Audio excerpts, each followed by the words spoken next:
नमस्कार, DD news पर आप दो टूक देख रहे हैं। मैं हूं अशोक श्रीवास्तव और आज का दो टूक खास है, विशेष है, क्योंकि आज दो टूक आप सीधा देख रहे हैं भव्य और दिव्य महाकुंभ से। जी हां, मेरे पीछे अगर आप देखेंगे तो आपको मां गंगा की निर्मल धारा दिखाई देगी। रात का वक्त है, जाहिर सी बात है कुंभ में थोड़ी सी जो है यहां पर खामोशी है, लेकिन यहां पर लोग कभी सोते नहीं। ये रात भर लोग कुंभ को लेकर के जो यहां पर उत्साह है, यहां पर लोगों के बीच जो एक तरह से हिंदुत्व को लेकर, सनातन को लेकर और सनातन और हिंदुत्व के सबसे बड़े महाकुंभ को लेकर, महापर्व को लेकर जो लोगों में ऊर्जा है, उत्साह है, वो देखते ही बनता है। लेकिन आज का दिन इसलिए भी हम यहां पर हैं क्योंकि आपको अच्छी तरह से मालूम होगा, आज प्रधानमंत्री नरेंद्र मोदी आज यहां पर आए और आज उन्होंने त्रिवेणी में आज उन्होंने पूजन किया, मां गंगा का आचमन किया और साथ साथ यहां आस्था की डुबकी भी लगाई। अब प्रधानमंत्री नरेंद्र मोदी जब यहां आए हैं तो जाहिर सी बात है कि जो विरोधी हैं, विपक्षी हैं, उनकी तरफ से बयानबाजी होनी लाजमी है।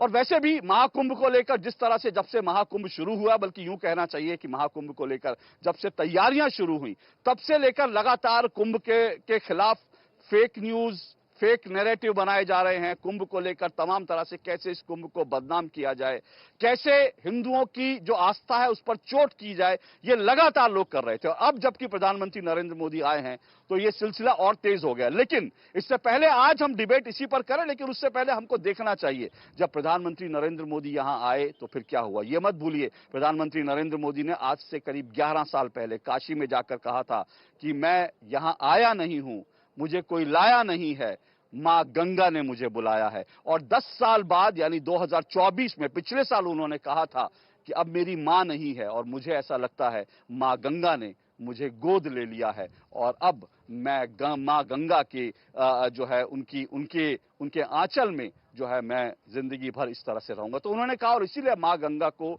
उन्होंने एक बार फिर से यहां पर आकर प्रणाम किया। कैसे प्रधानमंत्री नरेंद्र मोदी आए पहले देखिए और उसके बाद मैं विपक्ष के आपको जो रिएक्शन है वो भी सुनवाऊंगा।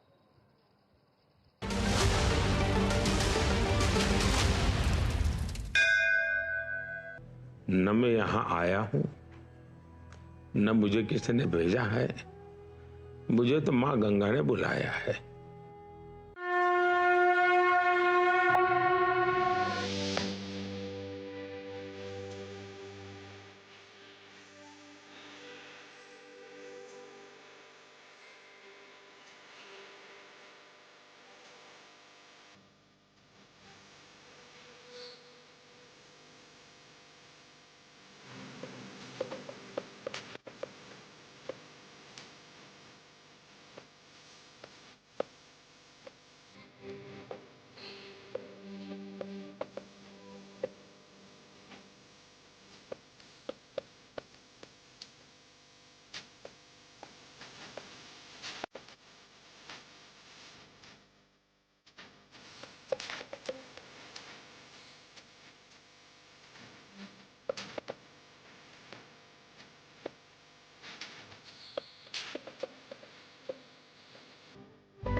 तो आज प्रयागराज में महाकुंभ में मां गंगा के तट पर हम खड़े हैं।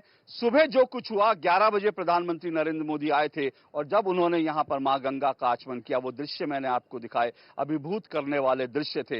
लेकिन प्रधानमंत्री नरेंद्र मोदी का मां गंगा के साथ जो रिश्ता है वो सिर्फ किस तरह से उसको समझा जा सकता है उस पर जरूर हम बात करेंगे। लेकिन ये समझना जरूरी है कि पहली बार ऐसा नहीं हुआ कि प्रधानमंत्री नरेंद्र मोदी ने मां गंगा का आचमन किया और यहां पर पूजा अर्चना की। ऐसे कई बार, कई मौके आए, हर बार हमने देखा है और हर बार जब प्रधानमंत्री नरेंद्र मोदी भगवा पहनकर मां गंगा का आचमन करते हैं तो विरोधियों के पेट में दर्द हो जाता है। आज भी यही कुछ हुआ। लोगों ने किस तरह के तर्क या यूं कहना चाहिए कुतर्क दिए, उनको सुन लीजिए, फिर मैं आज उस मुद्दे पर अपनी डिबेट को शुरू करूंगा। सुनिए जरा।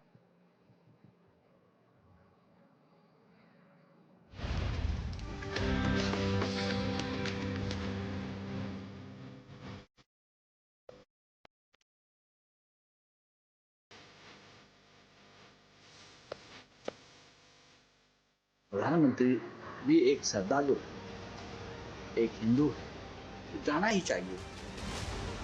कल भी जा सकते थे प्रधानमंत्री,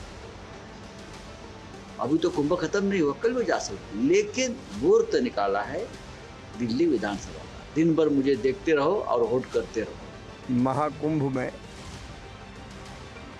अमृत स्नान सदैव प्रधानमंत्री जी करते हैं और सबके कल्याण की कामना करते हैं, सबके कल्याण के काम में जुटे हुए हैं। उनके लिए राष्ट्र प्रथम है और जनता की सेवा ही भगवान की पूजा है। सबके मंगल की उन्होंने कामना की। 3 दिन से लगातार मैं सब कह रहा था, कल भी मैंने कहा कि ये जो अफवाह है कि प्रधानमंत्री नहीं जा रहे हैं 5 को, ये गलत है। जिस दिन दिल्ली चुनाव होगा, प्रधानमंत्री जी संगम में डुबकी लगाते मिलेंगे प्रातःकाल। इससे दिन भर वो न्यूज बनी रहे। भारतवासी को देश के यशस्वी प्रधानमंत्री जी पर गर्व है। आज उन्होंने गंगा में श्रद्धा की डुबकी, आस्था की डुबकी, लोक कल्याण के लिए, प्रार्थना के लिए डुबकी लगाई है।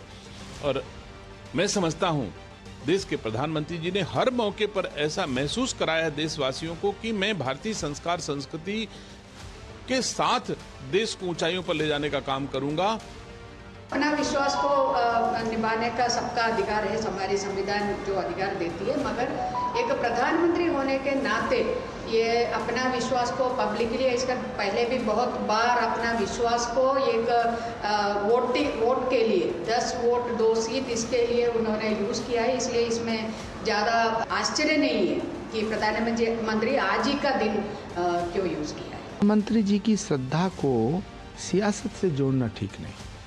तो प्रधानमंत्री जी का कुंभ जाना सनातन के लिए गौरव की बात है, लेकिन ये उनकी निजी आस्था का विषय है। उनकी आस्था के ऊपर सवाल उठाने का अधिकार किसी को नहीं।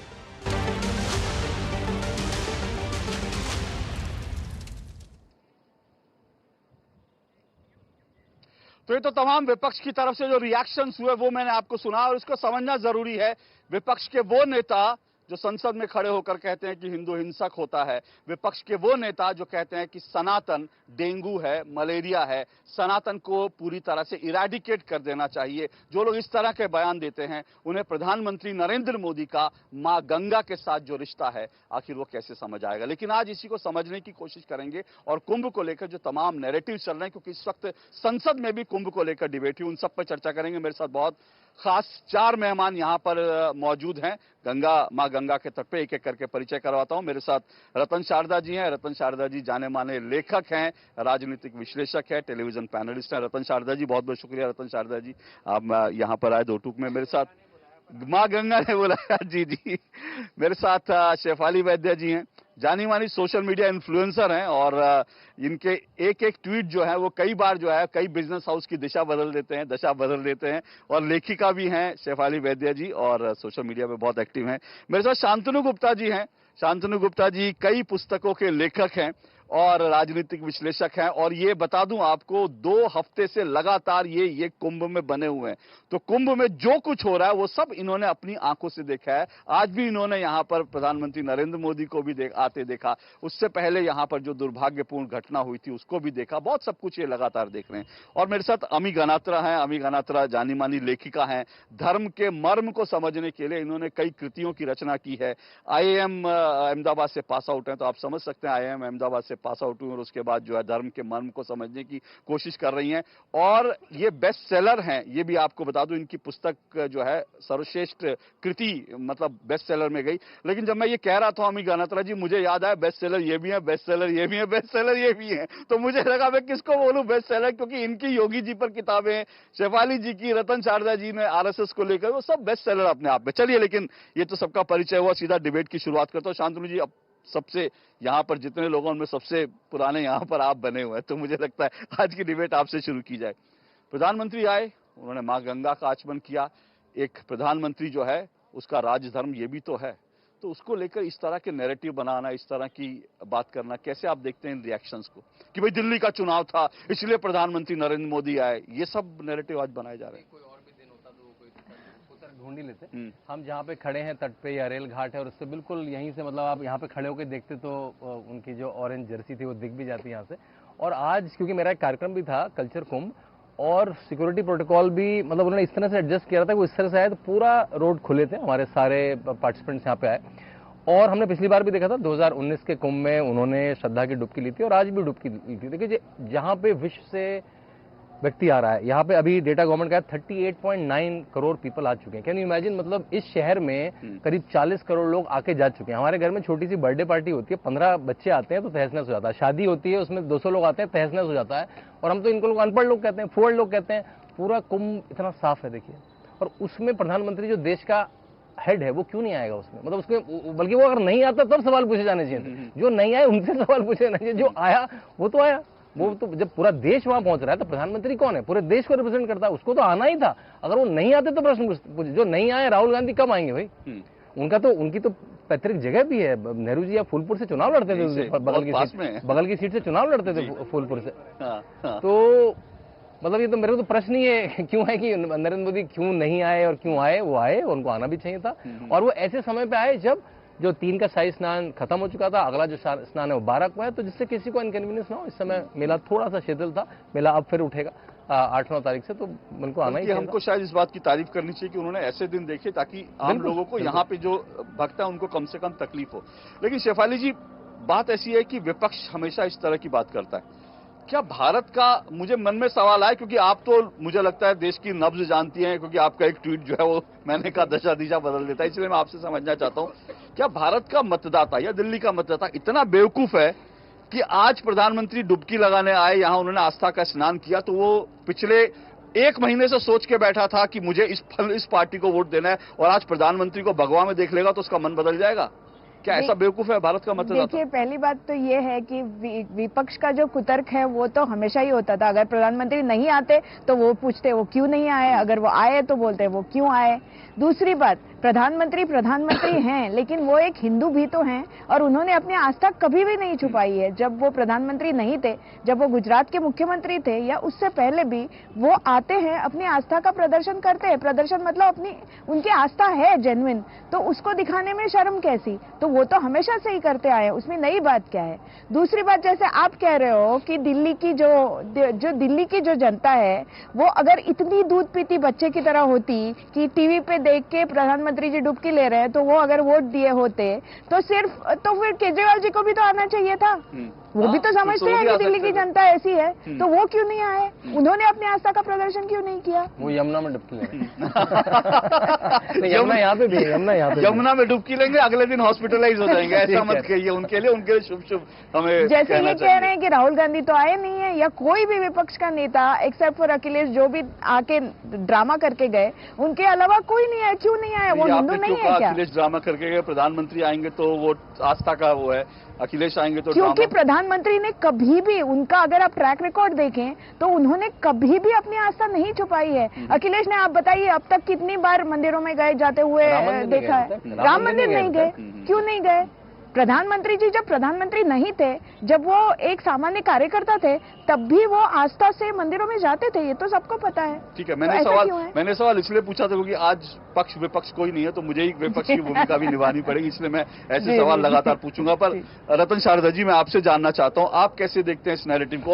और तो मतलब अभी तक तो समझ लीजिए, संजय राउत तो खैर वो अपने बयान देने के लिए बयान बहादुर के रूप में मशहूर है, उनको तो बयान देना ही होता है। देखिए अशोक जी, मैं महाराष्ट्र की महाराष्ट्र की, अच्छा, संजय राउत को तो उनका पक्ष भी नहीं सीरियसली लेता अब। वो तो कुछ भी बोलते हैं, उनको बस मीडिया अटेंशन चाहिए, उनको कोई भी सीरियसली नहीं लेता है। नहीं, लेकिन मैंने उनको, ये जो डिबेट हम कर रहे हैं, संजय राउत को सीरियसली नहीं लिया, ये बात ठीक है। हाँ। लेकिन रॉबर्ट वाड्रा बोल रहे हैं, एनी राजा बोल रही हैं। आप सोचिए, एनी राजा बताएंगी कि कब हिंदुओं को, कब भारत के प्रधानमंत्री को जो आना चाहिए। मतलब ये कम्युनिस्ट और रॉबर्ट वाड्रा, उनके बयान आ रहे हैं, कैसे आप देखेंगे इनको? देखिए अशोक जी, अगर आपने गौर किया होगा, आप तो खैर दूरदर्शन पे रोज होते हैं, आपको पता ही है कि जब से कुंभ की तैयारी शुरू हुई तब से लेकर लगातार उसके ऊपर आक्रमण, उसके ऊपर हमले, उसके काम के बारे में, उसकी तैयारी के बारे में, और जो भी कुछ हो रहा है उसको गलत कैसे दिखाया जाए, इसकी पूरी बहुत एक मेहनत से वो कर रहे हैं। रोज डिबेट होती है, यहाँ तक कि मुझे परसों कहना पड़ा और मैं डिबेट में नहीं आऊँगा, मुझे एक नेगेटिव बात नहीं करनी।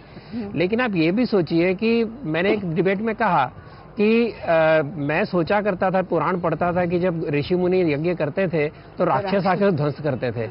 ये आज के राक्षस हैं तो मुझे लगता है उस समय भी होंगे।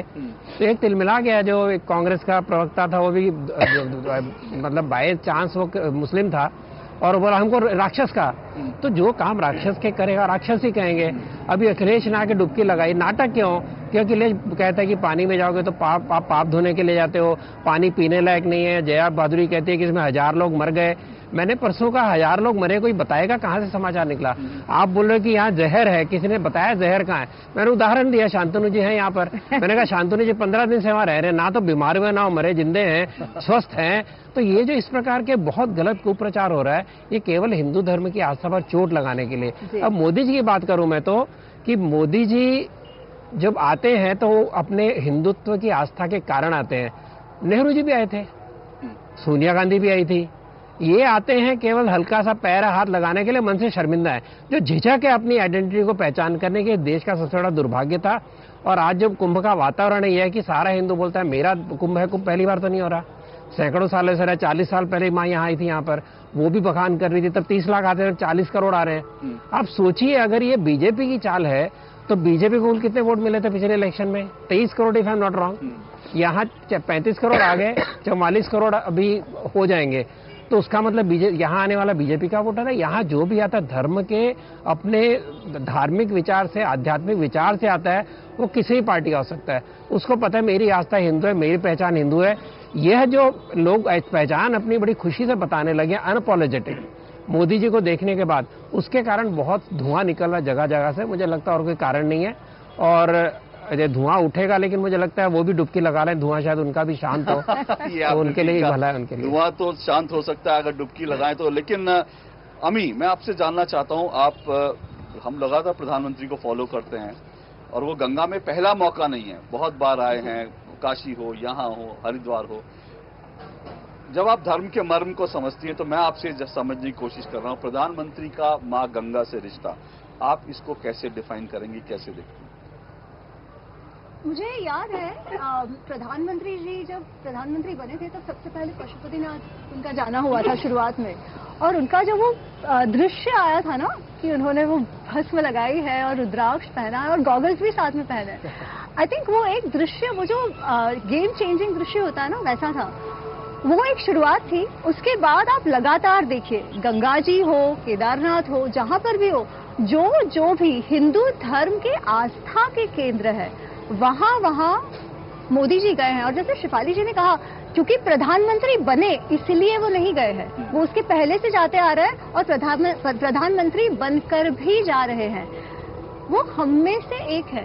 ये भाव जो है ना, वो प्रधानमंत्री ने हम सबके लिए लाया है। और केवल वो चले जाते हैं, छुप के जाते हैं, ऐसा नहीं है, वो भी जाते हैं, जापान के पीएम को भी लेते जाते हैं, जो विदेशी आते हैं, जो बाहर से आते हैं, उनको भी लेके जाते हैं। नहीं तो पहले कहाँ ताजमहल जाते थे, आज कहाँ जा रहे हैं? आज वो रुद्राभिषेक भी करवा रहे हैं, गंगा जी में डुबकी भी लगा रहे हैं। हमने देखा भूटान के जो राजा थे वो आए थे, कोल्ड प्ले के क्रिस मार्टिन आए थे, इंडिगो के जो सीईओ थे वो आ चुके हैं यहाँ पर। तो ये सब क्या है? धर्म मतलब क्या? At the end of the day धर्म एक आस्था तो है ही, पर धर्म एक सिद्धांत है कि जीवन को कैसे जिए। ये नदियां जो है इनके कारण हम हैं। ये नदियां हैं इसीलिए हमारी संस्कृति जो रही है वो है, जो हम सिंधु सरस्वती सिविलाइजेशन की बात करते हैं वो इन नदियों के कारण है। इनका महत्व हमेशा से रहा है, इनका महत्व धर्म में समाज से हमेशा से रहा है। बस उसी को चिन्हित कर रहे हैं प्रधानमंत्री, जो हमारी आस्था में हमेशा से रहा है। तो मेरे लिए तो ये बहुत गर्व की बात है कि मेरा प्रधानमंत्री जैसी मेरी आस्था है वही आस्था को निभा रहा है। आपने ठीक कहा, ये गर्व की बात है। जो मेरी आस्था है, प्रधानमंत्री, भारत का प्रधानमंत्री भी उन आस्थाओं में जो है वो अपना यकीन करता है, उन आस्थाओं को प्रदर्शित भी करता है। क्योंकि मैं प्रदर्शित इसलिए कह रहा हूं क्योंकि अमित जी ने कहा हमारी आस्था को सम्मान अगर मिल रहा है तो अच्छी बात है, लेकिन एक वो भी दौर था, मुझे अच्छी तरह से याद है, लोग माथे पर तिलक लगाने में भी जो है उनको शर्मिंदगी होती थी। एक वो भी दौर था, हिंदुस्तान ने देखा है, जब भगवा पहनने में लोगों को शर्मिंदगी होती थी। एक वो भी दौर हमने देखा जब युवाओं को मंदिर जाने में शर्मिंदगी होती थी। लेकिन आज अगर ये सब कुछ बदला है तो बहुत कुछ बदला है। इसीलिए कभी 30 लाख लोग आते थे, आज यहाँ 40 करोड़ से ज्यादा लोग आ रहे हैं। और बिल्कुल रतन जी ने सही कहा, ये 40 करोड़ बीजेपी का वोटर नहीं है, ये सब भारत के लोग हैं, सब हैं जिनको अपनी आस्था पर, अपनी संस्कृति पर, अपनी परंपराओं पर, अपने धर्म पर गर्व है। वो जिसको धारण करते हैं उसको वो प्रदर्शित भी कर रहे हैं। एक छोटा सा ब्रेक ले रहा हूं, ब्रेक के बाद आऊंगा, ये चर्चा जारी रहेगी। कुछ मुद्दे उठे कि किस तरह से जो है लगातार कुंभ को लेकर टारगेट भी किया जा रहा है, उस पर भी आऊंगा छोटे से ब्रेक के बाद। खाने में तो स्वाद नहीं है। अरे किफायती लाल सस्ते वाले दाल मसाले स्वाद हुआ बेकार। इधर कीमती लाल को देखो खाना बना कमाल। एमडीएच की हल्दी मिर्ची धनिया करे कमाल। ये रंग दे, ये खुशबू दे, ये तीखा, ये कम पड़े। क्या निराला एमडीएच मसाला। वाह, जब जब पशु आहार लेते हो 150 बचा ही लेते हो ना। कोई कमाल नहीं करते हो, उसकी बयात को खतरे में डालते हो, यही करते हो। तभी कहते हैं दिल से खिला, सिर्फ कपिला, देश का नंबर 1 पशु आहार। हो गया इंतजाम। किसका? गुड्डी की फीस का। दिखा, 20,000 का लोन तुरंत। पता है कौन दे रहा है, ब्याज कितना है। लोन विनियमित संस्थानों से ही लें और कर्ज उतना जितनी जरूरत, वो भी जांच कर। हो गया इंतजाम। पगार एडवांस में भेजिए। आरबीआई कहता है, सही वित्तीय बर्ताव करे आपका बचाव। जब धरती चीर कर निकलता है लोहे का पत्थर और मिलता है मोंगिया के जोश से, फिर तपता है, पिघलता है और बनता है फौलाद। अब होता है सरिया सारी खूबियों के साथ। मोंगिया स्टील, मजबूत देश का मजबूत सरिया। एमडीएच का किचन किंग किचन में हो तो हम सब कुछ बना सकते हैं। बैंगन का भरता, आलू गोभी, भिंडी मसाला और भी बहुत कुछ। MDH। दोटुक में आपका एक बार फिर स्वागत है। महाकुंभ से हम इस वक्त ये सीधा प्रसारण आप देख रहे हैं। मां गंगा के तट पर हम हैं। आज प्रधानमंत्री नरेंद्र मोदी आए, मां गंगा को प्रणाम किया, आचमन किया, आस्था की डुबकी लगाई, यहाँ पर मां गंगा की आरती की। पहले भी प्रधानमंत्री कह चुके हैं कि मां गंगा ने ऐसा लगता है जैसे मुझे गोद ले लिया है। खास करके प्रधानमंत्री की जब माता जी का देहांत हुआ तो उन्होंने कहा कि अब मेरे लिए जो है मां गंगा ही जैसे मुझे पाल रही हैं, जैसे मुझे दिशा दिखा रही हैं। तो वो जो खालीपन था उनकी जिंदगी में मां के जाने के बाद, इसकी पूर्ति बहुत हद तक मां गंगा कर रही है। लेकिन प्रधानमंत्री नरेंद्र मोदी के मां गंगा के साथ जो रिश्ते हैं, जो संबंध है, उसको शायद विपक्ष नहीं समझ सकता, इसलिए हमेशा उसको राजनीतिक चश्मे से देखता है। आज चुनाव से जोड़ दिया और इसके अलावा भी महाकुंभ को लेकर, हिंदुत्व को लेकर, सनातन को लेकर जिस तरह से लगातार विपक्ष हमले करता रहा, उन सब पे चर्चा कर रहे हैं। इस वक्त गंगा के तट पर मेरे साथ 4 खास मेहमान जुड़े हुए हैं। रतन शारदा जी हैं, लेखक हैं, राजनीतिक विश्लेषक मेरे साथ जुड़े हैं। शेफाली वैद्य जी जुड़ी हुई हैं, लेखिका हैं और सोशल मीडिया एक्टिविस्ट भी हैं और साथ साथ जो हैं इन्फ्लुएंसर भी हैं। शांतनु गुप्ता जी हैं, लेखक हैं और कुंभ में पिछले 2 हफ्ते से लगातार बने हुए हैं, तो उनसे भी बहुत सारी चीजें जानेंगे पिछले 2 हफ्ते में जो कुछ हुआ। और अमी गनात्रा जी हैं, लेखिका हैं और बेस्ट सेलर, उनकी कई किताबें जो हैं पॉपुलर हो चुकी हैं, धर्म के मर्म को समझने की कोशिश करती हैं। शांतनु जी, मैं क्योंकि आप यहाँ पर हैं, एक तो यहाँ पर मैं आऊंगा जो यहाँ पर नैरेटिव बनाया जा रहा है जिसका जिक्र किया कि आप तो रोज यहाँ पे डुबकी कर रहे हैं, आप स्नान कर रहे हैं, लेकिन उससे पहले मैं आपसे जानना चाहूंगा कि प्रधानमंत्री का जो रिश्ता है ये मां गंगा के साथ, इसको हमारा विपक्ष कब समझेगा? मुझे लगता है देश तो समझता है, क्योंकि ऐसा नहीं है, मैं फिर से कह रहा हूं कि प्रधानमंत्री डुबकी लगाएंगे तो लोग सोचेंगे नहीं आज तो मैंने अब तक तो कांग्रेस को देना था, अब डुबकी लगा ली तो मैं इसी बीजेपी को। ऐसा कोई होता नहीं है। सारे राजनीतिक विश्लेषक, आप भी, हम सब इस बात से सहमत होंगे कि लोगों का जो वोट होता है वो 10-15 दिन में डिसाइड कर लेते हैं और चुनाव वाले दिन कुछ नहीं होता उससे। फिर भी क्या इस रिश्ते को विपक्ष समझ सकता है क्या? अच्छा जी, पहली बार नहीं हुआ। चाहे प्रधानमंत्री काशी विश्वनाथ जाते हैं, पशुपतिनाथ जाते हैं, गंगा में, यहाँ पे गंगा में या फिर काशी में लेते हैं, ये हमने एक तरह का पैटर्न है, हमें पता ही था, मतलब बिल्कुल प्रिडिक्टेबल बिहेवियर था कि वो डुबकी लेंगे और ये 4 चर्चित चेहरे हैं, ये बात बोलेंगे। देखिए उनको दिक्कत क्या होती है कि ऐसी राजनीति किसी ने करी नहीं। उन्होंने कहा कि भाई बहुसंख्यक के साथ कैसे खड़ा हो सकता है कोई, तो उनकी जब 40 करोड़ लोग हैं तो हम तो अलग सेक्युलर बने रहेंगे। मैं देखिए यहाँ पूरा मेला, हम लोग 23 सेक्टर में खड़े, पूरा मेला जो 4000 हेक्टेयर में वो 25 सेक्टर में बटा है। मैं पूरे सेक्टर घूम चुका हूँ, बाइक पे घूम सकते हैं क्योंकि जिससे अव्यवस्था ना फैले।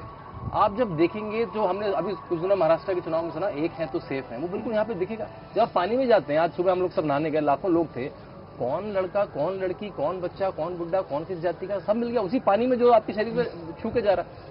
तो वो जो एक है सेफ वो सामने दिख रहा है। आप भीड़ चली जा रही है, अवस्था, आप किसी से पूछिए भीड़ चली जा रही हो, हाँ ये तो चलने वालों के लिए कुंभ है, जो गाड़ी में तो घर पे बैठे, ये टूरिस्टों के लिए नहीं है। अब ये बात वो आपको यहाँ पे आके सीखनी पड़ेगी। मतलब कोई अपनी माँ को उठा के लेकर चला रहा है, कोई 11 साल की बच्ची अपने 2 साल के भैया को उठा के चली जा रही है, आपको देखने को मिलेगा।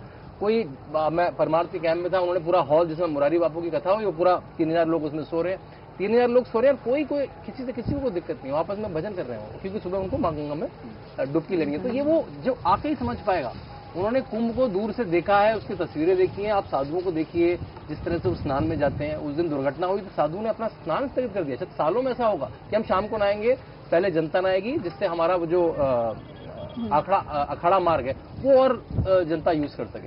तो मैं कहता हूँ यहाँ पे सीखने जैसा है। और उनको दिखता है कि जब इतना संगम हो रहा है, प्रधानमंत्री भी उसको रिप्रेजेंट कर रहे हैं, तो ये तो बहुत परेशानी हो जाएगी। लेकिन मेरे ख्याल से अब ये नैरेटिव चल नहीं पाएगा। 40 करोड़ लोग देखिए यहाँ से जब अपने मोहल्लों में, अपने घरों में पहुंचेंगे, मतलब बार बार कहता हूँ ये भारत का नेशनल रिचार्ज है। लेकिन वो 40 करोड़ मतलब ऑलमोस्ट पूरे देश को टच कर लिया। बिल्कुल, हम तो ये नेशनल रिचार्ज से जिसको रिचार्ज नहीं हो रहा है वो तिलमिलाया हुआ है। एक बड़ी दिलचस्प बात है, हम लोग जब आ रहे थे तो मैंने नोट किया, जब गाड़ियां यहाँ खड़ी हुई थी, शायद ही किसी स्टेट का नंबर प्लेट अगर आप देखेंगे, आपको हर स्टेट के नंबर प्लेट। तो ये हम लोग चर्चा भी कर रहे थे कि यार ये व्यक्ति जो है तेलंगाना से गाड़ी उठा के यहाँ आ गया, ये व्यक्ति आंध्र प्रदेश से आ गया, और उत्तर दक्षिण का कोई भेद यहाँ नहीं, दक्षिण के लोग आ रहे हैं, वो कह रहे हैं लोग एफर्ट मार रहे हैं हिंदी बोलने का। मैंने यहाँ कम से कम मैं 1000-1500 लोगों से सीधे बात कर चुका हूँ, और उसमें से कम 300-400 साउथ इंडियन के, वो तमिलियन व्यक्ति एफर्ट कर रहा है। अब उनको स्टालिन जी को बैठ के देखना चाहिए, वो एफर्ट कर रहा है, वो हमें हिंदी में बात करने की कोशिश कर रहा है, बड़ी खुशी हो रही है उसको हिंदी में बात करने की। तकलीफ और बढ़ेगी, एक और बार वो डिसमेंटलिंग हिंदुत्व का एक और कार्यक्रम आयोजित कर देंगे इसलिए। लेकिन शेफाली जी, ये जो चीज है जो अभी कहा कि ये जो तकलीफ होती है, क्योंकि क्या हम देश को ये आदत पड़ गई थी कि भाई आप रमजान होगा तो टोपी लगाकर इफ्तार में जाएंगे, भले आप व्रत ना रखें, लेकिन आप शाम को जो है इफ्तारी करेंगे टोपी लगा के। तो वो एक मतलब बना हुआ था कि वे प्रधानमंत्री है तो उसमें जाएंगे। मुझे तो ये भी याद है, लोग अक्सर दूरदर्शन पर सवाल उठाते हैं, लेकिन मुझे ये भी याद है जब पोप जॉन पॉल आए थे तो उनकी भी लाइव हुई, जब उसके पहले जो है अजमेर शरीफ जब नेहरू जी गए थे उसकी भी लाइव कवरेज हुई थी। लेकिन प्रधानमंत्री जब कुंभ में आ जाते हैं, प्रधानमंत्री किसी मंदिर में चले जाते हैं, प्रधानमंत्री जब जो है ध्यान करने बैठ जाते हैं, तो वो लोगों को खास करके चुभता है। जी, पहली बात तो यह है, पहले तो राष्ट्रपति भवन में भी इफ्तार की पार्टियां हुआ करती थी, तब किसी ने नहीं बोला कि एक सेक्युलर राष्ट्र को ये सब करना नहीं चाहिए, टैक्स पेयर का पैसा इन सब चीजों पे नहीं बहाना चाहिए, ऐसा किसी ने नहीं बोला था। लेकिन जब बात हिंदू आस्था की आती है, जब हम कुंभ की व्यवस्था के बारे में बात करते हैं या राम मंदिर की बात करते हैं, जो कोर्ट के आदेशानुसार बना, ऐसा नहीं है कि ऐसे ही बना, मतलब जो पूरी कायदे की जो प्रोसेस है, जो प्रणाली है, उसको फॉलो करके बना। लेकिन फिर भी वहां अगर प्रधानमंत्री जाते हैं तो सबको दिक्कत है। और ये वही चंद गिने चुने लोग हैं जिन्हें हिंदू आस्था कभी समझ में ही नहीं आई। वो अपने एसी घरों में रहते हैं, अपने एसी ल्यूटियंस बंगलोज में रहते हैं, उन्होंने कभी हिंदू आस्था देखी नहीं है। जैसे अभी शांतनु जी बता रहे थे, मैं भी कल से यहाँ हूँ, हम लोग एक कॉन्फ्रेंस कर रहे हैं यहाँ पे कल्चर कुंभ करके, तो मैं भी काफी लोगों से बात कर रही हूँ, और देश विदेश से अगर आप गंगा नहाने जाएं तो आपके कानों में कम से कम 15 मिनट में कम से कम 15 भाषाएं तो आपके कानों में ऐसे ही सुनाई देंगी, क्योंकि लोग अलग अलग जगह से आते हैं, वो नहाते हैं, ये उनकी आस्था है, वो आपस में बात करते हैं। और उनको अगर पूछें कि आपको यहाँ आने में कोई परेशानी नहीं हुई। यहाँ ऐसे लोग हैं जिनकी गाड़ियाँ 50 किलोमीटर पे रुकाई गई थी जब ये हुआ था कांड, उसके बाद तो वो लोग कैसे भी करके, टू व्हीलर करके, कुछ लोग 10 किलोमीटर चल के भी यहाँ आए हैं, लेकिन किसी को प्रॉब्लम नहीं है, कोई अपना दुखड़ा नहीं सुना रहे, कोई ये नहीं रो रहा है कि हाय मुझे तो 10 किलोमीटर मेरे हाथ में लगेज लेके आना पड़ा उस एक दिन के लिए, नहीं बोल रहा है कोई। वो व्यवस्था की तारीफ कर रहे हैं, वो बोल रहे हैं कि इससे पहले तो, और जो श्रद्धालु है, जिसकी आस्था है, वो तो ये सब व्यवस्था होने से पहले भी आता था, वो आस्था के लिए आता था, व्यवस्था के लिए नहीं। लेकिन जो पहले भी आए हैं उनके पास अगर आप जाएं और उनसे अगर पूछे तो वो बोलते हैं हम लोग तो पहले भी आया ही करते थे, हम लोग 2013 में भी आए थे, उससे पहले भी आए थे, लेकिन तब हमारे लिए चेंजिंग रूम्स नहीं थे, हमारी औरतों को ओपन में चेंज करना पड़ता था, हमारी स्त्रियों को, लड़कियों को ओपन में चेंज करना पड़ता था, हमारे लिए टॉयलेट्स नहीं थे, हमारे लिए जो हम पूरा, अगर आप नदी का जो काट देखें, अभी भी देखें तो इतना साफ है, दिन में 4 बार तो सफाई होती है, 15,000 सफाई कर्मचारी हैं यहाँ पे जो लगातार काम करते हैं, दिन रात काम करते हैं, इसलिए आपको कूड़े का एक छोटा टुकड़ा भी नहीं देखेगा। ये व्यवस्था अब हुई है, ये व्यवस्था को अप्रिशिएट करते हैं। आप कह रहे सफाई है, पर जया भादुड़ी, जया बच्चन, जया अमिताभ बच्चन वो संसद में कहती हैं कि शायद बुरा लग गया उनको जया अमिताभ बच्चन सुन के, लेकिन मुझे लगता है उन्होंने खुद ये नाम लिखा है तो मुझे इसमें लेने में आपत्ति नहीं है। तो जया अमिताभ बच्चन जी तो कह रही हैं कि इसमें जो है गंदगी, दुनिया का सबसे कंटेमिनेटेड पानी जो है वो पीछे जो संगम है वहाँ का। देखिए, उन्होंने एक बहुत ही गलत बात कही जिसके लिए उनको माफी मांगनी चाहिए, उनको पर कोई केस होना चाहिए। उन्होंने कहा कि लाशें बहा दी गई, किसी लाखों लोग रोज नहा रहे, किसी के पैरों में लाश नहीं टकराई, सरियों में पैरों में लाश टकराई थी लोगों के, और पत्थर से बांधी लाशें वहां से निकाली गई थी। 1990 में। मैं अच्छे डिबेट के डिस्कशन पे आता हूँ, ये तो गंदगी और डालते रहेंगे। भगिनी निवेदिता ने एक बार कहा है कि अगर नाइगरा फॉल भारत में होता तो वहां पर भी पुण्य तीर्थ बन गए होते, वहां भी आज जुआर के अड्डे और सारे शराब के अड्डे बन रहे हैं, वहां भी मंदिर बन गए होते। तो हमारी प्रकृति के साथ एक नेचुरल आस्था है, भारत के लोगों की जुड़ाव है। हम नदी को माँ मानते हैं, हिमालय को पर्वत को अपना पिता मानते हैं, हम प्रकृति अपनी जान देखते हैं। किसी भी क्षेत्र में जाइए वहाँ वन होगा, वहाँ उसकी पूजा होगी। ये अब्राहमिक थॉट है, कॉलोनाइज थॉट है कि ये सारे हमारे एक्सप्लॉइट करने के साधन है। आप वन को काटिए, आप पर्वतों को काटिए, आप नदियों को बांधिए, आप जो मर्जी करिए, मानव को सब कुछ खाने का हक है, उनकी किताबों में लिखा वही चल रहा है। तो जो कॉलोनाइज माइंडसेट है जिसके अंदर नेहरू को कुंभ केवल एक बेदिंग फेस्टिवल दिखता है, ये शब्द उनके डिस्कवरी ऑफ इंडिया से मैं नहीं बना रहा हूँ।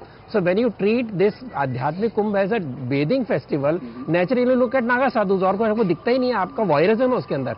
तो ये जो फर्क है कि हम जो मोदी जी की बात कर रहे हैं वो वही हिंदू हैं जो हम हिंदू हैं, जिसको हर प्रकृति के अंदर अपने माँ पिता और भगवान दिखता है, क्योंकि उसके कारण वो है। हमारे हमारे धर्म की खासियत है कि अगर ये प्रकृति है तो हम है, सूर्य है तो हम है, हम जानते हैं। जो नहीं जानते उसे तो एक्सप्लॉइट करेंगे, उनको लगता है इनएनिमेट है, नदी में गया तो क्या हो गया, वहां पर कुछ कहीं हम जाके डुबकी लगा ली तो क्या हुआ, क्योंकि इनके मन में भाव ही नहीं है। आध्यात्म विहीन ये लोग हैं, इनके मन में कोई ना भाव है, ना सद्भाव है, ना आध्यात्मिकता है। इसके कारण इस तरह की भाषा, मुझे लगता है जब वो धीरे धीरे कॉलोनाइज माइंडसेट से बाहर आएंगे, हो सकता है एक और जनरेशन उनकी चली जाए, या और शायद उनके बच्चे उनको बाहर ले जाए बुढ़ापे में। वो उनके बच्चे तो जा ही चुके हैं, कम्युनिस्ट के बच्चे भी वहीं पर हैं। और ऐसे कम्युनिस्ट से बहस में आया था, मैंने कहा भैया ना तो हिंदू धर्म का मानता, ना तो कहता किसी भी धर्म को मानता है, ना आस्था को मानता है, तो इस बहस में करने क्या है? जो आपको कहता है कि अब धर्म ही गलत है, आप केवल मेरा धर्म सही, उस बहस में क्यों आता है? सारे एक विचित्र वातावरण जो मुझे लगता है केवल कॉलोनाइज माइंडसेट का प्रॉब्लम है। और हम तो हर जगह अध्यात्म देखते हैं, तो हर जगह इस पवित्रता देखते हैं, इसके कारण हमें कोई इसकी तकलीफ नहीं होती। जैसे इन्होंने कहा कि कोई व्यवस्था नहीं थी, दक्षिण का आदमी उत्तर में जाता है, रामेश्वरम का जल चढ़ता है, काशी में काशी का गंगा का जल चढ़ता है रामेश्वरम पे। ये कथाओं में लेकर चोला राजा ने कहा कि वहां पर जाकर मुझे मंदिर बनाना है। शिवाजी ने मरते समय कहा था कि मुझे काशी विश्वनाथ आजाद चाहिए। ये कहने वाला व्यक्ति महाराष्ट्र का था। गुरु गोविंद सिंह के सारे जो 5 प्यारे थे अलग अलग दिशाओं से थे। हमारे भारत के अंदर सांस्कृतिक एकता कुंभ क्या है? वास्तव में भारत के हर कोने से बिना किसी प्रयत्न से जब लाखों करोड़ों लोग आते हैं, जब संत जन आते हैं, उनका तो नेशनल कन्वेंशन था, मैं मानता हूँ। कि हिमालय के गुफाओं से निकल के व्यक्ति आता है जो कभी बाहर नहीं आता, दक्षिण से उठ के वहां आता है, जो सांस्कृतिक एक वहां पर विचारों का लेन देन है। मैं समझता हूँ कि इसी जमाने में सारे वैज्ञानिक मुनि भी आते होंगे, यहीं पर चर्चा चलती होगी, यहीं से विचार सारे भारत में फैलते होंगे।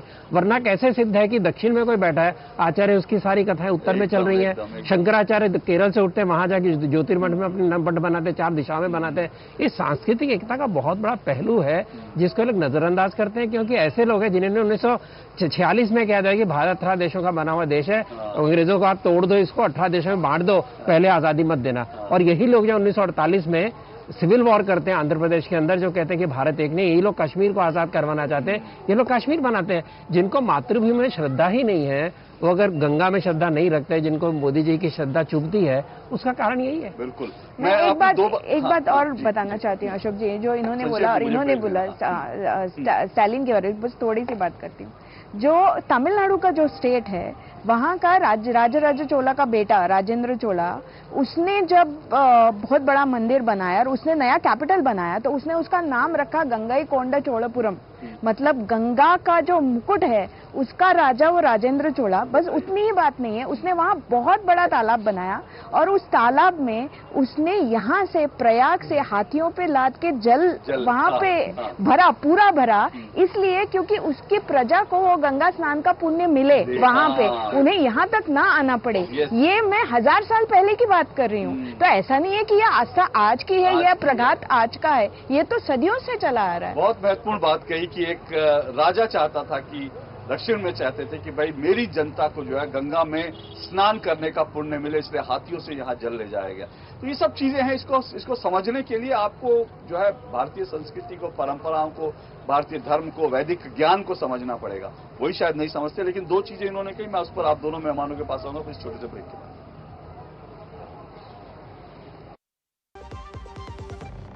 गोल्डी मसाले के 100 ग्राम के स्पेशल पैक्स में फ्रेशनेस लॉक ऐसे गोल्डी मसाले जहां जाएं रिश्ते बनाएं। रिटायरमेंट प्लानिंग के लिए तेरा एसआईपी के बारे में क्या ख्याल है? रिटायरमेंट अभी तो पूरी लाइफ बाकी है यार। और तुझे नहीं लगता अगर रिटायरमेंट के बारे में अभी से नहीं सोचे तो आगे जाके प्रॉब्लम होगी? पर रिटायरमेंट के बारे में सोचना क्यों है इतना जरूरी? जब तक आप रिटायर हो जाएंगे महंगाई काफी ज्यादा बढ़ जाएगी और आपकी इनकम वो तो रुक ही जाएगी। इसीलिए आज ही म्यूचुअल फंड्स में SIP शुरू कीजिए और हर महीने थोड़ा थोड़ा करके धन इकट्ठा कीजिए एक कंफर्टेबल रिटायर्ड लाइफ जीने के लिए। अधिक जानकारी के लिए अपने वित्तीय सलाहकार से परामर्श करें। LIC म्यूचुअल फंड द्वारा निवेशक शिक्षा की एक पहल। म्यूचुअल फंड निवेश बाजार जोखिम के अधीन है। योजना से संबंधित सभी दस्तावेजों को ध्यान से पढ़ें। मेरी पसंद, मेरी पसंद, मेरी पसंद, मेरी पसंद, हमारी पसंद, हम सबकी पसंद। मजबूत देश का मजबूत सरिया हो गया स्टील। MBH की देगी मिर्च, देगी मिर्च का तड़का, अंग अंग फड़का। MBH की देगी मिर्च। दो टूक आप देख रहे हैं दिव्य और भव्य महाकुंभ से। ये दो टूक का सीधा प्रसारण है। आज प्रधानमंत्री नरेंद्र मोदी यहां पर आए थे और उसके बाद विपक्ष ने किस तरह के बयानबाजी की, उन सबको समझने की कोशिश कर रहे हैं। और साथ साथ ये भी है कि किस तरह से पिछले 1 हफ्ते से लगातार जो यहाँ पर एक दुखद घटना हुई थी, उसके बाद एक अलग तरह की राजनीति देश में की जा रही है, उस पर भी हम चर्चा कर रहे हैं। शांतनु गुप्ता जी 4 मेहमान मेरे साथ जुड़े। शांतनु गुप्ता जी, एक बात जो कही रतन जी ने, मैं उस पर आता हूँ। उन्होंने कहा कि एक बयान को लेकर उन्होंने कहा गंदगी है, मैं उसमें नहीं जाना चाहता, लेकिन मुझे लगता है जब माँ गंगा भी गंदी हो जाती है उसको साफ करते हैं, तो इसलिए मुझे लगता है उसकी सफाई जरूरी है। ये कह देना कि यहाँ पर ये कह रहे हैं कि लाशें यहाँ पर तैर रही थी, उनको छुपाया गया, मरने वालों का आंकड़ा वो दबाया गया, इस तरह की बातें यहाँ पर शेफाली जी ने कहा कि अच्छे इंतजाम है।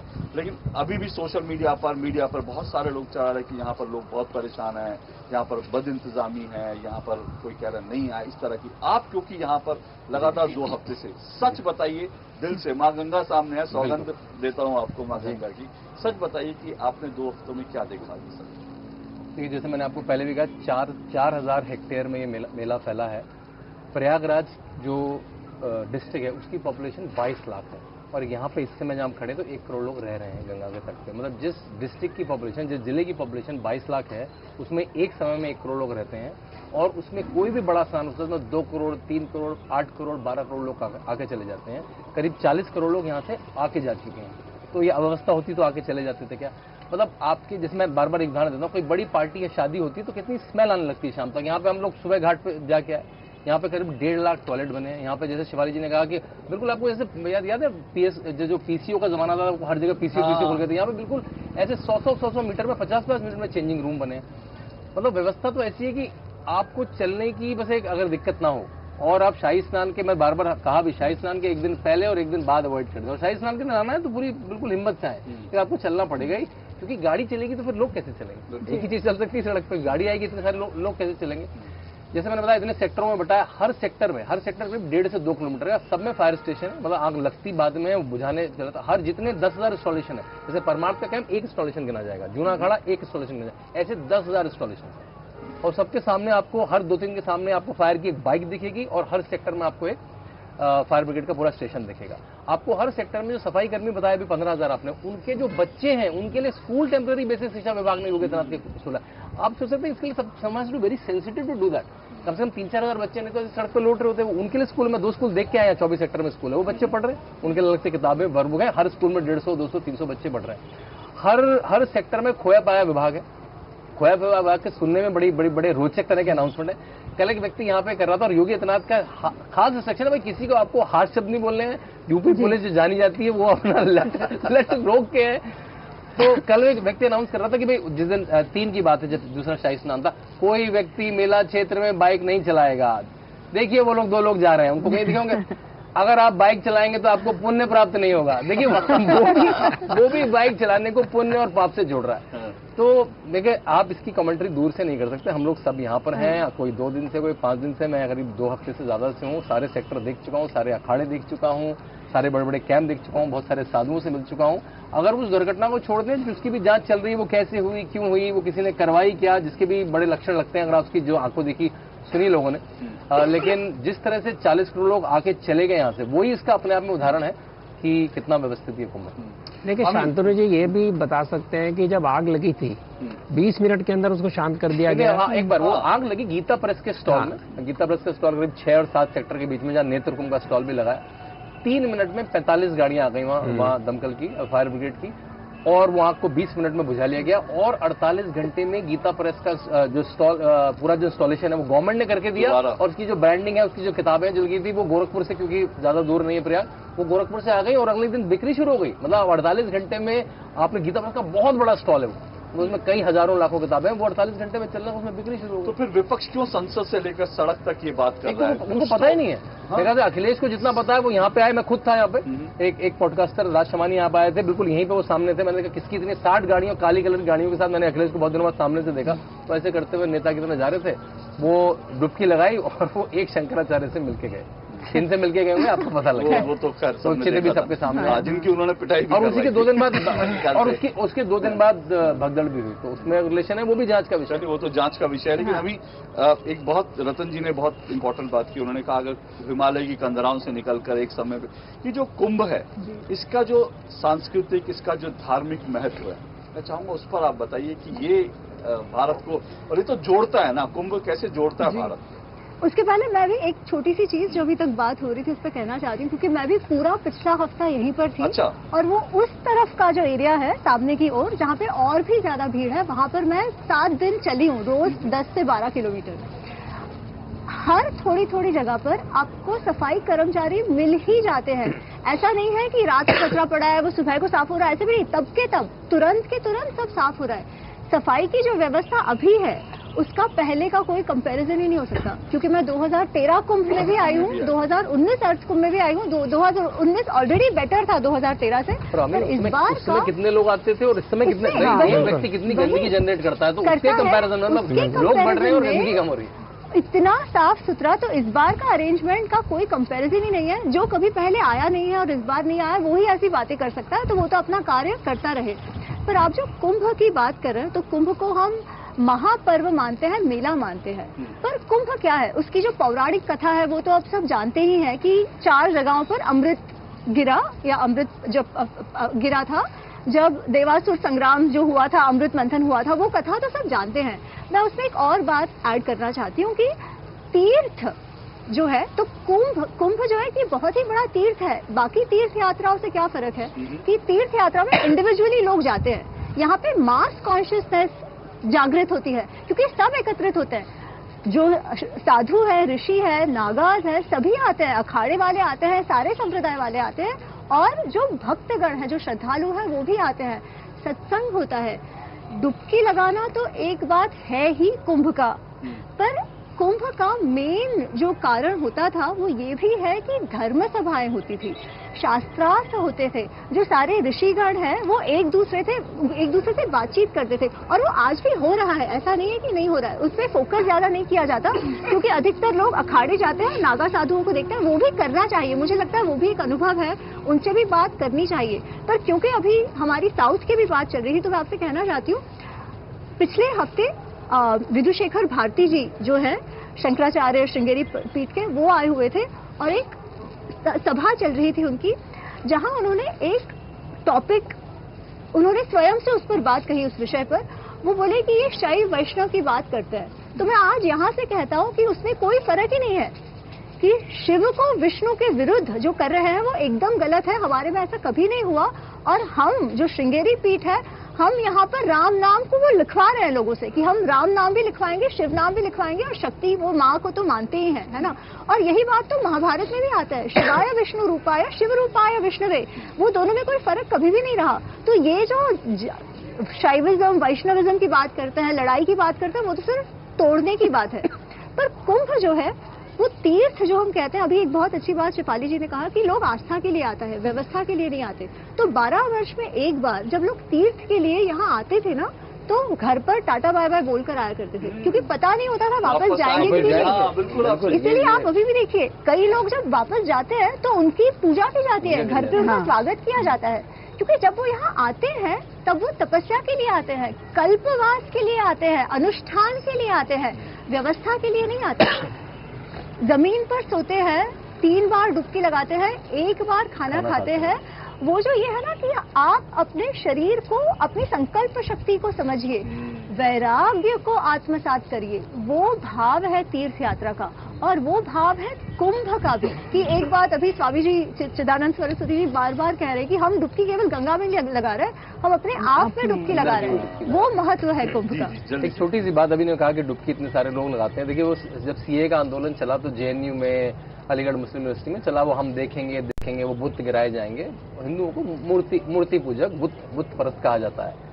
यहाँ पे 48 लाख लोग कोई बुत पूजा करने में, यहाँ पे कोई शिव जी का मंदिर नहीं, यहाँ पे कोई राम जी का मंदिर नहीं, केवल डुबकी लगाने 40 करोड़ लोग आ गए जो बुत परस्त माने जाते हैं।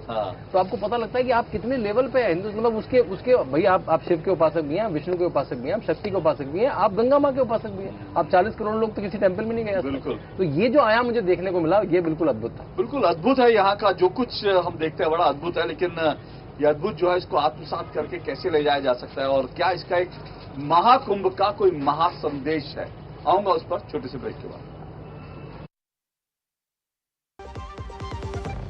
खाने में कोई स्वाद नहीं है, अरे किफायती लाल सस्ते वाले दाल मसाले, स्वाद हुआ बेकार। इधर कीमती लाल को देखो, खाना बना कमाल। एमडीएच की हल्दी मिर्ची धनिया करे कमाल। ये रंग दे, ये खुशबू दे, ये तीखा, ये कम पड़े, क्या निराला एमडीएच मसाला।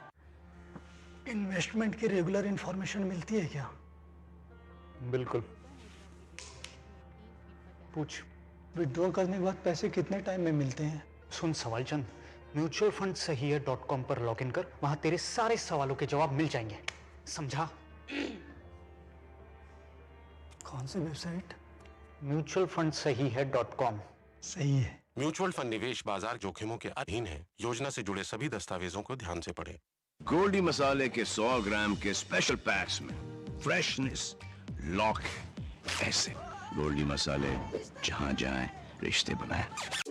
हाय मॉम, फिर से शॉपिंग? बाबूजी, आपने इसे बिगाड़ के रखा। लिमिट में करो तो कुछ बुरा नहीं होता है। बिना लिमिट शॉपिंग करेगी आपके कार्ड पे। ऐड ऑन जो है, मैंने तो कार्ड पे लिमिट सेट कर दिया। अच्छा, इसके फायदे ये हैं, कि रिस्क कम हो जाता है और अगर फ्रॉड भी हुआ तो तुरंत बैंक को बोल दीजिए नुकसान कम। दादू Hey, नेक्स्ट टाइम ये pink dress. You are the limit. Limit तो सेट है। आरबीआई कहता है जानकार बनिए, सतर्क रहिए। MDH का किचन किंग किचन में हो तो हम सब कुछ बना सकते हैं। बैंगन का भरता, आलू गोभी, भिंडी मसाला और भी बहुत कुछ। नहीं तो उनका राज है।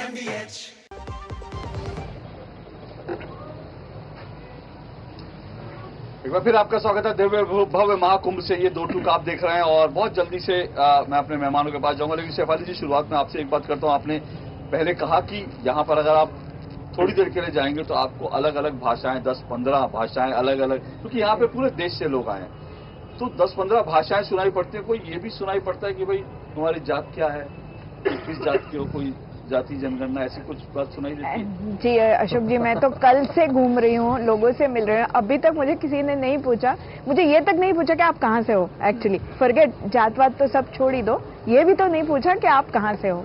उनको कोई फर्क नहीं पड़ता, उनके लिए मैं भी श्रद्धालु हूँ, वो भी श्रद्धालु हैं, बस एक ही जाति है हमारी आस्था एक है, हम हिंदू हैं। तो वो जो मैसेज है जो योगी जी ने दिया था कि एक है तो सेफ है, वो आपको यहाँ पे हर स्टेप में दिखता है। ये जो सारे हिंदू जो स्नान कर रहे हैं, किसको पता कि वो कहाँ से आया, तमिलनाडु से आया, महाराष्ट्र से आया, कर्नाटक से आया, आंध्र से आया, किसी को नहीं फर्क पड़ता। वो कौन सी एज का है वो भी नहीं फर्क पड़ता। आज सुबह जब मैं गई थी नदी के घाट पे, तो मैंने एक बहुत सुंदर चित्र देखा जो मेरे लिए कुंभ का जो कहते हैं डिफाइनिंग मोमेंट मेरे पर्सनली वो था कि एक दादाजी थे, दादाजी नहीं परदादाजी भी होंगे क्योंकि ही वॉज वेरी ओल्ड, एकदम ऐसे चल रहे थे वो पीठ बेंड करके, और उनका हाथ पकड़ के एक छोटा 5-6 साल का बच्चा उनको पानी में लेके जा रहा था, उसी फैमिली के, शायद उनका पोता होगा, परपोता होगा। लेकिन ये जो कंटिन्यूटी है आस्था की कि उसको कोई बोल नहीं रहा था कि बेटा तू लेके जाओ, वो तो समझ रहा था कि ये मेरी ड्यूटी है, ये मेरा कर्तव्य है, इस भावना से वो लेके जा रहा था। और वो दोनों एकदम शांति से अपनी ही दुनिया में मगन वो पानी की तरफ जा रहे थे। वो जो कंटिन्यूटी है, वो जो सिविलाइजेशनल सांस्कृतिक जो कंटिन्यूटी है, वो जो आस्था है, वो कुंभ में आपको हर जगह पे दिखती है। मुझे तो ऐसा कभी भी नहीं लगा कि यहाँ पे किसी को किसी की जात की पड़ी है, किसी की भाषा की पड़ी है, किसी की फाइनेंशियल स्टेटस की भी पड़ी है, वो भी नहीं। आप अमीर होंगे तो आपके घर पे होंगे, आप गरीब होंगे तो आपके घर पे होंगे। यहाँ तो सब एक ही हैं, माँ गंगा के पुत्र हैं, बस। बिल्कुल सब एक है, माँ गंगा के पुत्र हैं। तो मैं रतन जी आपसे जानना चाहूँ इस महाकुंभ का महासंदेश क्या है, क्योंकि कई लोग ये कहते हैं कि भाई 40 करोड़ लोग, पहले मान लीजिए 30 लाख आते थे, 50 लाख, 10 लाख, 50 लाख का 10 करोड़, 40 करोड़, इतने लोग आते हैं एक साथ, कुंभ का पूरा ये मेला चलता है, उसके बाद लोग चले जाते हैं वापस। संदेश क्या, महासंदेश क्या है इस कुंभ का महासंदेश? भारत की सांस्कृतिक एकता का जो अविरत प्रवाह है, जो 5 से 10 हजार साल पुराना मिलते हैं, जिससे डॉक्यूमेंटेशन है, उसका मूल ही कुंभ मेला है। वरना आप सोचिए, हजारों साल से हर कोने से भारत के लोग आते हैं, इकट्ठे आते हैं और अपना पूरा यहाँ पर अनुष्ठान करके वापस जाते हैं, तो एकता की भाव लेके जाते हैं ना। उनको पता है कि मैं जो व्यर्थ की बात कर रहा हूँ, जात पात की बात कर रहा हूँ, जब बात कर रहा हूँ कि मैं दक्षिण का उत्तर होता हूँ, वो सारा गलत है, उसको स्पष्ट यहाँ दिखता है। ये जो भाव लेके जाता है, ये आध्यात्मिक विभाग की कल्चरल कंटिन्यूटी हमारे देश की, एकता हमारे देश की, उसका ये मूर्त रूप है। इससे ज्यादा मैं क्या कहूँ। आपने कहा एकता का मूर्त रूप है। बहुत संक्षेप में, समय बिल्कुल कम है शांतनु जी। आज क्योंकि थोड़ा सा राजनीतिक हो जाता हूँ, हालांकि जवाब राजनीतिक ना हो तो भी कोई फर्क नहीं, लेकिन राजनीतिक इसलिए क्योंकि आज दिल्ली का एग्जिट पोल आया, ठीक है, और दिल्ली का एग्जिट पोल आ जाए तो, और उस पर अभी तो एग्जैक्ट पोल होगा, तो दिल्ली का एग्जिट पोल आया, तो ये जो देश का एग्जिट पोल जो महाकुंभ से है, वो एग्जिट पोल क्या? देखिए, जो महाकुंभ से एग्जिट पोल है, मैं बार बार कहूंगा कि ये जो 40 करोड़ लोग हैं, खासकर जो 10-15 लाख कल्पवासी हैं, जैसा अभी अमी जी ने कहा, जो 21 बिल्कुल इतने कड़े वचनों के साथ रहते हैं, ये जो सब अपने मोहल्लों में, गलियों में, परिवारों में, कंपनियों में वापस लौटेंगे, तो ये नेशनल रिचार्ज है। और यहाँ पे जो ब्रांड्स है वो भी अलग तरह से एक्टिवेट करेंगे। वॉलिनी ने कम से कम 50 स्टॉल लगाए हुए, वो लोगों के पैर दबा रही है, वहाँ पे लोग बैठे हुए हैं और उनको वॉलिनी लगा रहे हैं। अदानी जी कम से कम 60,000 इस्कॉन के साथ मिलकर रोज खाना बांट रहे हैं। रिलायंस फाउंडेशन ने जितने बड़े मठ मंदिर हैं, जहाँ पे जिनके बड़े कैंपस हैं, उनको 2-2, 4-4 कार्ड, जो बैटरी से चलने वाली कार्ड्स गिफ्ट कर रखी हैं। तो वहाँ पे जो कॉर्पोरेट है, उसका भी जो CSR है, वो भी यहाँ पे दिख रहा है। तो मेरे ख्याल से यही महासंदेश है कि भारत की जो संस्कृति रही है, उसका पूरा का पूरा रिफ्लेक्शन है। पूरा भारत एक है, भारत सशक्त है, और भारत केवल पॉजिटिव चीज कर रहा है, वो यहाँ पे आपको कण कण में दिखेगा, लोगों में दिखेगा। और एक बात मैं बोलना चाहूंगी क्विकली, विमेन सेफ्टी जिसके बारे में किसी को बोलना ही चाहिए। अभी हम लोग जहाँ रह रहे हैं, महिलाएं जा रही हैं, अभी हम लोग जहाँ रह रहे हैं वहाँ पे बहुत सारे देशों के भी लोग आ रहे हैं, सिर्फ भारत के नहीं आ रहे। उनमें से कई सारे सोलो विमेन्स ट्रैवलर्स हैं और वो रात को 1 बजे 2 बजे अकेले घूमते हैं, अकेले वापस आते हैं। उनसे एक को तो मैंने पूछा भी कि इतना तो पेपर में लिख के आता है India is a rape capital whatever, तो आपको जरूरत नहीं होती यहाँ अकेले घूमते हुए? तो उन्होंने बोला नहीं, वी फील परफेक्टली सेफ। और ये सच है, ये तो मैंने भी खुद, मैं तो 17 साल से ट्रैवल कर रही हूँ भारत में अकेले, मुझे भी कभी भी अनसेफ नहीं हुआ। अगर अम्मी वहाँ से आके एक हफ्ते, मैं एक बात बोलना चाहती हूँ। Thank you Shefali ji for raising this point. ये तो घूम रहे हैं, यहाँ पर अभी भीड़ नहीं है, पर जब भीड़ थी, मैं 29 के भीड़ में भी यहाँ पर थी, उस समय भी किसी ने किसी को ईवटीज करा है या ऐसी कोई बात सुनने में नहीं आई। भीड़ थी, तकलीफ 29 को हुई थी, पर तभी भी ये कोई बात नहीं हुई थी। मेरे लिए जो महान संदेश है, जो इन सबने कहा, सांस्कृतिक एकता, आध्यात्मिक शक्ति और सबसे बड़ी बात जो भारत का मैनेजमेंट एक्यूमेन है, वो भी यहाँ पर दिखा है। 40 करोड़ लोगों को इस प्रकार यहाँ ला पाना कोई छोटी बात नहीं है। यहाँ से हमारी उड़ान ऊपर ही है, ऊपर ही जाएगी। चलिए, समय इतना ही है, लेकिन मैं कहूँ दो टूक की तरफ से जो है महासंदेश ये है कि जो लोग ये कहते हैं ना कि हिंदुत्व को डिसमेंटल करना है, जो लोग कहते हैं कि सनातन जो एक बीमारी है उसको नष्ट करना है, वो सब पहले भी थे, सब नष्ट हो गए।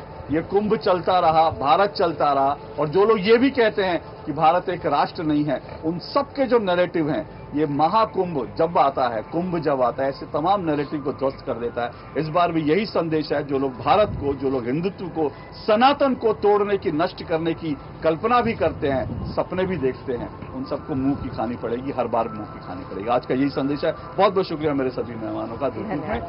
आज महाकुंभ से और मां गंगा के तट से इतना ही। इजाजत दीजिए, नमस्कार।